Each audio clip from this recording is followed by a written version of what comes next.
يسرنا حضورنا الكريم اليوم لمشاركتنا افتتاح معرض الشهيدة ميركان أحمد قادر.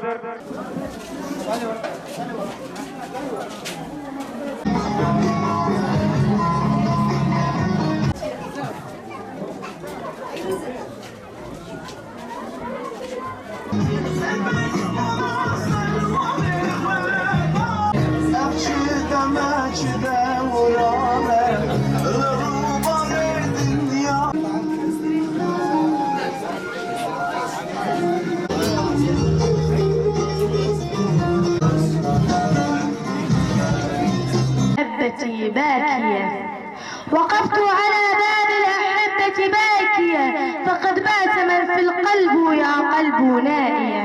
لمست غبار البيت ثم شممته، فما زال من ريح الأحبة زاكية. يا خايب جاد تريد الزمن ينعاد ينعاد ينعاد، استنى اليوم البيت